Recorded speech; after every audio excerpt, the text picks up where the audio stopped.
Welcome back. आगे बढ़ते हैं अपने सेगमेंट के जानिब। और व्यूअर्स, क्या आप जानते हैं कि शदीद खुशी भी कभी कभी किसी ज़हनी पेचीदगी की अलामत हो सकती है।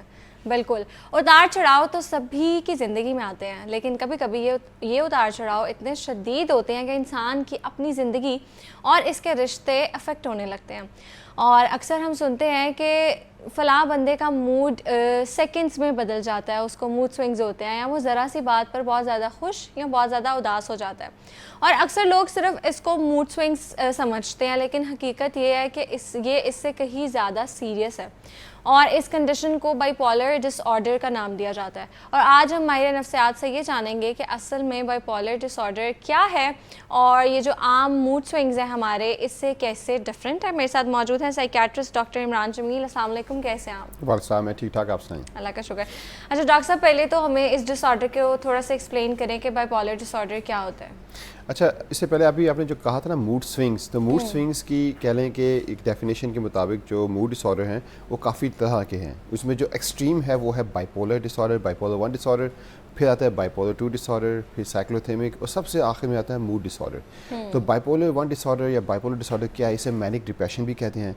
इसमें मूड बड़ी तेज़ से फ्लक्चुएट करता है, तो इसे अप्स एंड डाउन्स भी कहते हैं। इसमें अप्स एंड डाउन्स में बात यह है कि मैनिक फेज़ होती है जिसके अंदर पेशेंट बहुत ज़्यादा इरिटेबल होता है, एजिटेटेड होता है, गुस्सा आ रहा है, दिमाग में तेज़ी आ गई है, और फिर बातों में तेज़ी आ गई है, तेज़ स्पीच तेज़ बोली जा रहा है। और आपने नोट किया होगा कि अक्सर ऐसा होता है कि एक फ़ेज़ ऐसी आती है जिसमें बंदा इतनी तेज़ से बोल रहा था उसको समझ ही नहीं आई थी वो क्या बातें कर रहा है। वो लेन देन तेज़ से कर रहा है, चीज़ें ख़रीद रहा है, बेच रहा है, और उसको रात को नींद भी नहीं आ रही। तो ये एक ऐसी मैनिक फ़ेज़ है जो कि तकरीबन 1 हफ़्ते या 4 दिन के मुताबिक होती है, और उसके बाद फिर डिप्रेशन आई थी है या लो फेज़ आई थी है जिसके अंदर पेशेंट का मूड बहुत ज़्यादा डाउन है, डिप्रेस है, रो रहा है, सबसे आइसोलेट हो गया है, विड्रॉ हो गया है। तो ये एक बाइपोलर 1 डिसऑर्डर की फ़ेज़ है जिसमें अप्स एंड डाउन्स आते हैं, और इसको हम बाइपोलर 1 डिसऑर्डर इसलिए कहते हैं कि ये एक्सट्रीम फेज़ है। इसके बाद बाइपोलर 2 डिसऑर्डर है, वो माइल्ड है, फिर साइक्लोथेमिक है, फिर मूड डिसऑर्डर है। और मूड डिसऑर्डर में क्या होता है कि नॉर्मल हमारी लाइफ के अंदर हमारे मूड कभी अप एंड डाउन भी होता है, मगर इसमें क्या होता है कि बंदा ज़्यादा इरिटेबल होता है, ज़्यादा गुस्सा आ रहा है, कभी नींद नहीं आ रही, कभी भूख ज़्यादा लग रही है, कभी भूख नहीं लग रही, कभी खुशी हो रही है, तो इसे हम मूड डिसऑर्डर कहते हैं। अच्छा ये बताएं, इसको हम मूड स्विंग से कैसे डिफरेंशिएट कर सकते हैं और हम कैसे आइडेंटिफाई कर सकते हैं कि कुछ होता है ना कभी कभी जैसे लड़कियां उनके मूड स्विंग्स होते हैं स्पेसिफिक डेज पे, थोड़ी वो चिड़चिड़ी हो जाती हैं, stuff like that, if they have very intense cramps, तो वो नेचुरल है, मूड स्विंग्स होंगे, थोड़े हार्मोन्स की वजह से भी होते हैं। लेकिन हम खुद कैसे डिफरेंशिएट कर सकते हैं कि ये एक प्रॉपर डिसऑर्डर है और एक ये नॉर्मल मूड ख़राब है? देखिए, मूड स्विंग्स डेली लाइफ में काफ़ी लोगों को आते हैं, ठीक है, और मूड स्विंग्स में हमने ये देखना है कि अगर वो मूड स्विंग अफेक्ट करते हैं रिलेशनशिप्स को, उनके वर्क को, जॉब को, स्कूल को, और ख़ास तौर पे नींद को। अगर बंदे को नींद नहीं आई रात को और उसके एक्सट्रीम दिमाग में सोचें आ रही हैं और इरिटेबल होता जा रहा है, गुस्से में आ रहा है, हर एक से लड़ रहा है, और तेज़ तेज़ बात कर रहा है, बैठ नहीं रहा, और खाना भी नहीं खा रहा, तो इस कंडीशन में हम कहते हैं कि ये मूड डिसऑर्डर स्टार्ट हो गया। नॉर्मली मैंने जो देखा अपनी प्रैक्टिस में कि एक पेशेंट जो रात को 2 या 3 दिन नहीं सोता, मुस्तकिल जागता रहता है, चलता फिरता रहता है, आहिस्ता आहिस्ता उसके चांसेस हैं कि उससे मूड डिसऑर्डर डेवलप हो जाए, और जब मूड स्विंग आने शुरू हो जाए, और फिर वहाँ से काम ख़राब होना शुरू होता है। अच्छा ये बताएं कि ऑब्वियसली स्टार्ट में इंसान को खुद तो पता नहीं चलता कि उसको बाइपोलर डिसऑर्डर है, तो कौन से ऐसे सिम्टम्स होते हैं जो कि हम यूजुअली इग्नोर कर देते हैं और वो इसकी मतलब वो अलामत होती हैं कि जो बाइपोलर डिसऑर्डर है वो इंसान को है? अच्छा, बड़ा इंटरेस्टिंग क्वेश्चन है। मज़े की बात यह है कि ये डिसऑर्डर जब डायग्नोज होता है नॉर्मली यंग बच्चों में होता है, अराउंड 20 ईयर्स ओल्ड, 16 से 20 साल या 25 साल की उम्र में डायग्नोज होता है। अब ये होता है कि इस फेज़ में नॉर्मल बंदा वैसे ही एक कह लें कि यंग अडल्ट जो है वो गुस्से में होता है या बात नहीं सुनता वालदैन की, तो नॉर्मली उसको इग्नोर कर दिया जाता है। मगर इस कंडीशन में क्या होता है, उसको रात को नींद भी नहीं आ रही है, उसके दिन में बहुत सोचें आ रही हैं, वो लेन देन कर रहा है। अब नॉर्मली आपने कोई चीज़ ख़रीदनी हो तो आप उसके बारे में तहकीक करते हैं, फिर ख़रीदते हैं। मगर ये शख्स जिसको बाइपोलर डिसऑर्डर है या मूड स्विंग स्टार्ट हो गए, वो क्या करेगा, फ़ौरी तौर पर चीज़ें ख़रीद रहा है, बेच रहा है, और तेज़ से बातचीत कर रहा है, इरिटेबल हो रहा है, कोई बात कर रहा है तो उससे लड़ना झगड़ना शुरू कर दिया, उसको मारना शुरू कर दिया। तो इस फेज़ में आके क्या होता है कि सब अलार्म हो रहे थे कि थोड़ा काम ख़राब होना शुरू हो गया। अब ये है कि ये पेशेंट जाग भी रहा है सारी सारी रात, अपने आप से बातें करना शुरू हो गया है। वहाँ पे मैंने देखा है काफ़ी पेशेंट जो वालिदैन जो पेशेंट्स को लेके आते हैं वो तब लेके आते हैं जब पेशेंट सारी सारी रात जाग रहा है, अपने आप से बातें करना शुरू हो गया और लड़ना शुरू हो गया। वो कहते हैं अब पेशेंट लड़ झगड़ रहा है, बात नहीं सुन रहा, तो यहाँ पे आके थोड़ा काम ख़राब होना शुरू हो गया। तो अलार्मिंग सिम्टम जो मैंने देखा है सबसे पहले ये कि नींद ना आना, भूख ना लगना, मुस्तकिल बातें करते रहना, रुकना ही ना, और जैसे ही कोई अगला इंटरप्ट करे तो गुस्से में आ जाना। तो ये कुछ अलामात हैं जो कि मैनिक फेज़ या अप्स की फेज़ की हैं। अच्छा, आपने इसकी टाइप्स बताई हैं, एक 1 और एक 2, तो इन दोनों में से कौन सा ज़्यादा ख़तरनाक है और इन दोनों में डिफरेंस क्या है? बाइपोलर 1 थोड़ा ख़तरनाक है। उसमें यह है कि एक फुल ब्लोन मैनिक एपिसोड है और उसके बाद एक्सट्रीम डिप्रेशन है। डिप्रेशन क्या है कि बंदा बिल्कुल आइसोलेट हो गया है, दोस्तों से आइसोलेट हो गया है, विड्रॉ हो गया है, कमरे में बंद हो गया है, रोना शुरू कर दिया, और गिल्ट है बहुत ज़्यादा, ना सो रहा है, ना जाग रहा है, ना खा रहा है, कुछ भी नहीं कर रहा। ये नहीं है कि कमरे में बैठ के फ़ोन पे बैठा है, वो कुछ भी नहीं कर रहा, फ़ोन पे भी नहीं है, बस वो कमरे में बैठा हुआ है, रो ही जा रहा है, या उसे गिल्ट है कि मैं कुछ हो जाएगा मुझे, या मैं मर जाऊंगा, और इस तरह के गिल्ट के साथ ये है bipolar 1 disorder. Bipolar 2 disorder less extreme है, उसमें पेशेंट में थोड़े मूड स्विंग है, थोड़ी सी डिप्रेशन है, मगर यह है कि इतनी एक्सट्रीम नहीं जितना बाइपोलर 1 में। बाइपोलर 1 में क्या होता है, जब पेशेंट बहुत ज़्यादा एग्रेसिव होता है तो उसको एडमिट करना पड़ता है हॉस्पिटल में, ट्रीटमेंट स्टार्ट करनी पड़ती हैं, और पेशेंट फिर वापस हॉस्पिटल से डिस्चार्ज हो घर आता है। ठीक है। अच्छा, ये बताएं कि आपके पास जो केसेस आते हैं यूजुअली ऑब्वियसली आते होंगे इस तरह के, तो मतलब क्या सिम्टम्स होते हैं और क्या चीज़ें हैं जो सिमिलर होती हैं इन सब में?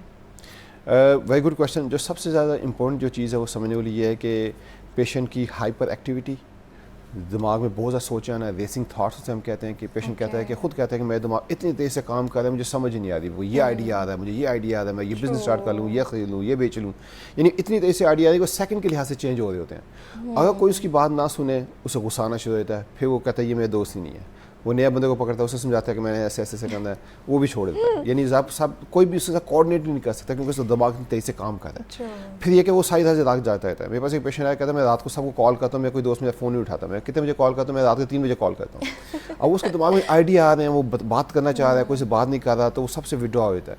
फिर क्या फेज़, जो एक्सट्रीम फेज़ आती है, उसमें पेशेंट अपने आप से बातें करना शुरू कर देता है, उससे डिल्यूजन्स आ रही हैं, हेलुसिनेशंस हो रही हैं, आवाज़ें आ रही हैं, वो कंफर्टेबल होता है अपने आप से बातें करने में, अपने आप से आइडिया डिस्कस कर रहा है, फिर जाके बेच रहा है, ख़रीद रहा है, तो ये एक्सट्रीम फेज़ होती है। अच्छा, ये आपने बात की अपने आप से बातें करना, तो एक तो इसमें पॉजिटिव सेल्फ टॉक आती है ना, पॉजिटिव एफर्मेशन, ऑब्वियसली वो तो इंक्लूड नहीं होंगी क्योंकि वो तो आई गेस वो सिर्फ एक पॉजिटिव माइंडसेट के लिए।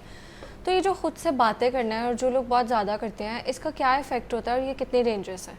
अच्छा, खुद से बातें करना जैसे आपने बताया कि फ़ायदेमंद भी है। देखा, इसमें मेन चीज़ है फंक्शनैलिटी। अगर एक बंदा सुबह उठता है और अपने आप से कहता है चलो मैं सुबह उठ जाऊँ, मैं काम कर लूँ, मैं ये कर लूँ, वो कर लूँ, चलो ये ठीक है, अपने आप से आप अपने आप को अफर्म करें, मैंने ये काम करना है, ये काम करना है, ये काम करना है। अगर एक बंदा कुछ कर ही नहीं रहा, मुस्तकिल अपने आप से बातें कर रहा है, अपने कमरे में बंद है, मुस्तकिल बातें करी जा रहा है, कभी हंस रहा है, कभी रो रहा है, और मुस्तकिल जो है एक ही मोनोटोनस जो कन्वर्सेशन चलती जा रही है, इसका मतलब कोई काम ख़राब है, क्योंकि वो ना वो स्कूल जा रहा है, ना वो काम कर रहा है, ना कुछ कर रहा है, ना कोई खाना पी रहा है, बस अपने कमरे में बंद है। तो सेल्फ टॉक थोड़ी सी अच्छी भी है आपको परफॉर्मेशन, तो ये बिल्कुल नॉर्मल बिहेवियर भी है। तो हाँ, एक्सेसिव सेल्फ टॉक जिसमें आप कुछ भी नहीं कर पा रहे, अपने कमरे में बंद हो गए हैं, किसी से बात नहीं कर पा रहे, खाना भी नहीं खा रहे, सो भी नहीं रहे, वो थोड़ा ख़तरनाक है। अच्छा, ये बताएं इसके फिर सॉल्यूशंस क्या है, हम कैसे इससे निकल सकते हैं? अच्छा, इसके लिए देखने के लिए हमें पहले देखना पड़ेगा इसके रिस्क फैक्टर क्या हैं। सबसे पहले जो इसके रिस्क फैक्टर है जेनेटिक्स हैं, वालदैन में अगर है। अच्छा, हम इसको कंटिन्यू करते हैं, कॉलर है उनका सवाल ले लेते हैं। जी अस्सलाम वालेकुम। अस्सलाम वालेकुम अस्सलाम। ये मुझे इसमें से है कि मैडम मुझे ना ये नींद वाला जो बात आप कर रहे हैं ना, कि मैं पहले कुछ सालों पहले स्टालोप्राम भी खाता रहा हूँ, और ये 5-6-7 साल पुरानी बात है, कोई हार्ट बीट की गोली खाता हूँ, आधी ब्लड प्रेशर की। तो आजकल मेरा मुसलसल चल रहा है कुछ इस तरह का है कि मैं घर में ही होता हूँ, और रिबोट्रिल 2 mg खाने के बावजूद ना मेरा जो है वो 2 घंटे नींद आती, आँख खुल जाती है। अब रात 1 बजे की आँख खुली हुई थी, थक गया, सुबह तक फजर की वक्त गया तो मस्जिद में तबीयत खराब हो गई, एकदम हार्ट बीट तेज हो गई, वही गुस्सा वो चढ़ने लग गया, हर बंदे की बात फील होने लग गई है। अभी मेरी एज अल्हम्दुलिल्लाह 54 ईयर है, इन चीज़ों को समझता हूँ। ये पूछना था कि ये डॉक्टर साहब बताएं कि क्या मेरे साथ कोई अल्लाह माफ़ करे कि बाइपोलर डिसऑर्डर का इशू तो नहीं होगा? ठीक है। वैसे मुझे लगता है सबसे अच्छी बात जो है कि वो सेल्फ अवेयर है, उन्होंने इस चीज़ को 54 इयर्स और उन्होंने इस चीज़ को एक्सेप्ट किया और वो आपको खुद बता रहे हैं कि मुझे ये मसला है, which is a very great thing. अच्छा, इसमें एक मैं हम जैसे बता देते हैं कि इसमें थोड़े रिस्क फैक्टर हैं जो आपने देखना चाहिए। एक बहुत बड़ी चीज़ है कि कोई सिचुएशन बंदे के साथ ऐसी हो जाए, फर्स्ट का फाइनेंशियल सिचुएशन हो गई, कोई डेथ हो गई फैमिली में, कोई रिलेशनशिप इशू हो गए। अब जो इस तरह का स्ट्रेस लाइफ में आए तो बंदा हर उसके बारे में सोचता रहता है, वहाँ से सोच जनरेट होती है, वो ओवर थिंकिंग स्टार्ट होती है, फिर रात को नींद नहीं आती, बंदा हर वक्त उस चीज़ के बारे में सोचना शुरू कर देता है। जब नींद नहीं आती फिर मूड ख़राब होता है, फिर सिम्टम आते हैं। अब ये देखना है कि ये साहब जो हैं इन्होंने कुछ मेडिकेशन ले रहे हैं, तो मेरा ख्याल है सबसे पहले अपने साइकियाट्रिस्ट से एवैल्यूएशन दोबारा करवाएं। अक्सर ऐसा होता है कि आप मेडिकेशन ले रहे हैं, आपको मेडिकेशन चेंज करने की ज़रूरत है। अक्सर मेडिकेशन काम नहीं करती, अक्सर मेडिकेशन क्या होता है साइड इफेक्ट आ जाता है। तो फिर क्या होता है कि फिर अगर साइड इफेक्ट आ गया या मेडिकेशन काम नहीं करी तो फिर पेशेंट सारी रात जागता रहेगा। तो मेरा ख्याल है कि एवैल्यूएशन साइकियाट्रिस्ट से करवाएं और कोई स्ट्रॉन्ग नींद की मेडिकेशन लें ताकि नींद आए। अच्छा, इसमें एक और चीज़ बड़ी ज़रूरी है नींद आने के लिए जो हम समझते नहीं है, वो है हेल्थी डाइट। खुराक का बहुत बड़ा रोल है हमारी नींद के अंदर। अच्छी खुराक जिस तरह फ्रूट्स हैं, वेजिटेबल्स हैं, ये क्या करती हैं, दिमाग में न्यूरोकेमिकल्स को स्ट्रॉन्ग करती हैं, दिमाग को रिजुविनेट करती हैं, और जिसे कहते हैं एक टर्मिनोलॉजी है साइंस में, जिसे कहते हैं इन्फ्लेमेशन, उसको रोकती हैं। जंक फूड, ज़्यादा आइसक्रीम, चॉकलेट, शुगर और प्रोसेस्ड फूड खाने से ज़्यादा ब्रेन में इन्फ्लेमेशन होती है, ज़्यादा न्यूरोकेमिकल चेंजेस आती हैं, जिसकी वजह से क्या होता है कि वो आपकी डेली लाइफ में असरअंदाज करता है। दूसरी चीज़ है एक्सरसाइज। एक्सरसाइज का बहुत बड़ा रोल है। साइंस ने काफ़ी साबित किया है कि एक्सरसाइज से क्या होता है, पॉजिटिव केमिकल रिलीज होते हैं। एक तकरीबन आधे घंटे से 1 घंटे की एक्सरसाइज हफ्ते में एटलीस्ट 3 दिन, वो क्या करती है, आपकी बॉडी में अच्छी चेंजेस लेके आती है, ब्रेन में चेंजेस लेके आती है, फोकस अच्छा होता है, कंसंट्रेशन अच्छी होती है, नींद अच्छी होती है। ठीक है। अच्छा, आपने कहा नींद जो ना आने के पीछे बहुत रीजंस होती हैं, तो ये जो सप्लीमेंट्स हम देखते हैं, क्योंकि हमें पता है मेलाटोनिन ये प्रोड्यूस होना बंद हो जाता है, इसकी प्रोडक्शन कम हो जाती है, दैट्स वाई हमें नींद नहीं आती। तो हम बहुत ज़्यादा सप्लीमेंट्स भी देखते हैं, जैसे मैग्नीशियम के भी, कि ये हम लेना स्टार्ट करें तो इससे जो हमारा स्लीप साइकिल डिस्टर्ब हुआ है वो वापस सही हो जाता है। लेकिन ऑब्वियसली ये डॉक्टर की रिकमेंडेशन से लेने चाहिए, ऐसे सोशल मीडिया पे अगर कोई प्रमोट करे तब नहीं। तो मुझे ये बताएं कि ये सप्लीमेंट्स कितने ज़्यादा फ़ायदेमंद हो सकते हैं ऐसे लोगों के लिए जो बहुत ज़्यादा एडिक्ट हो गए हैं, जो नींद की गोलियाँ उनकी। अच्छा, सप्लीमेंट्स नॉर्मल लाइफ में काफ़ी इफ़ेक्टिव हैं, जिसमें जिंक है, मैग्नीशियम है, ओमेगा 3 फैटी एसिड है, तो ये काफ़ी अच्छे, फॉलिक एसिड है, ये इफ़ेक्टिव हैं। अब बात यह है कि जिस पेशेंट को, अब हमने ये देखना पड़ेगा नींद का मसला कितना सीवियर है। माइल्ड अगर फर्स्ट के हम लोग जिस तरह रेगुलर डेली लाइफ में हम अगर सप्लीमेंट लेना चाहें तो अच्छी बात है, क्योंकि हमारी डाइट में सप्लीमेंट्स वैसे भी कम है। अच्छा, अगर तो एक पेशेंट को नींद का मसला स्टार्ट हो गया तो हमें ये देखना है वो किस वजह से स्टार्ट हुआ है। ज़्यादा एंजाइटी है, डिप्रेशन है, बाइपोलर डिसऑर्डर है, मूड डिसऑर्डर है, ओवर थिंकिंग है, आवाज़ें आ रही हैं, तो नींद का मसला किसी भी वजह से हो सकता है। या कोई स्ट्रेसफुल सिचुएशन ऐसी आ गई है, कोई भी एक पेशेंट नॉर्मल बंदा, उसको इतनी स्ट्रेसफुल सिचुएशन आ गई, जॉब चली गई, कोई डेथ हो गई फैमिली में, कोई पेरेंट्स की डेथ हो गई, या कोई रिलेशनशिप में मसला हो गया, डिवोर्स हो गई। अब ज़ाहिर बात है उस बंदे को जो मसला हो उसको रात को वैसे ही नींद नहीं आएगी। तो हम हर केस को इंडिविजुअली देखते हैं और उसको इंडिविजुअल हैंडल करते हैं। अच्छा, ये बताएं जो बाइपोलर डिसऑर्डर है इसको हम कैसे फुली हील कर सकते हैं, और कौन से ट्रीटमेंट्स हैं, कौन से तरीके हैं जो इसमें काफ़ी यूज़फुल साबित हो सकते हैं, क्विक बता दें। अच्छा, सबसे पहले इसमें साइकोथेरेपी है और दूसरा नंबर पे मेडिकेशंस है।